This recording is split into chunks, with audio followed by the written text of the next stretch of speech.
Bien-aimés frères et sœurs en Christ, bonjour. Nous sommes aujourd'hui dimanche 23 juin 2024, précisément à la 12e semaine du temps ordinaire année B. Et aujourd'hui, les textes, notamment c'est Marc chapitre 4, nous interpellent parce qu'ils touchent du doigt aux réalités quotidiennes. Nous allons intituler ce texte MHD, Mère, Homme, Dieu, ou bien monde, homme, Dieu. Une relation trilogique, une relation triangulaire, comme pour dire les hommes sont sur la mer ou bien sur la terre et Dieu est au-dessus des deux entités et de l'homme et de la terre ou bien de la mer. Donc Dieu est au-delà, les hommes au milieu et la terre supporte les hommes ou bien la mer porte les hommes. La réaction des apôtres dans l'évangile nous interpelle. Ils sont sur la mer et une situation inhabituelle leur arrive. Qu'est-ce qu'ils font? Ils ne regardent ni à gauche, ils ne regardent ni à droite, ils ne regardent ni dans la mer, ils ne regardent ni au ciel. Mais ils appellent le secours qui est près, qui est proche d'eux. Ce secours qui est Jésus, ce secours qui est Dieu. Comme pour dire que Dieu est omnipotent. Il est à la fois dans notre monde, il est à la fois en présentiel avec nous, mais il est aussi là où nous ne le voyons pas, c'est-à-dire dans l'au-delà. Mais la réaction des apôtres nous interpelle. Ils n'ont pas cherché Dieu dans l'au-delà, ils l'ont cherché parce qu'il était à côté d'eux. Or, nous, c'est ce qui nous arrive. Nous oublions de voir Dieu qui est à côté de nous.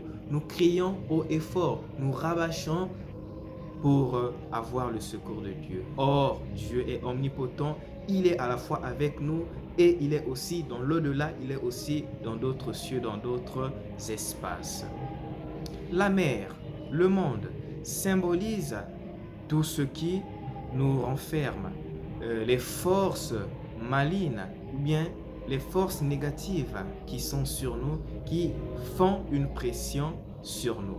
C'est ça la caractéristique de la mer. Et nous, hommes, devant cette caractéristique, la question que nous devons nous poser, c'est de savoir à qui demandons-nous de l'aide? Qui appelons-nous lorsque nous sommes dans la détresse? Quel nom invoquons-nous lorsque nous sommes dans de telles situations? Quel nom disons-nous? Quel nom sortons-nous de notre bouche? Alors la réaction des apôtres vient à point nommé parce que nous sommes dans un contexte où nous sommes dans des crises économiques, nous sommes dans des circonstances pas bien, des crises de personnalité dans nos sociétés et du coup nous sommes déboussolés, nous allons voir par-ci, par-là.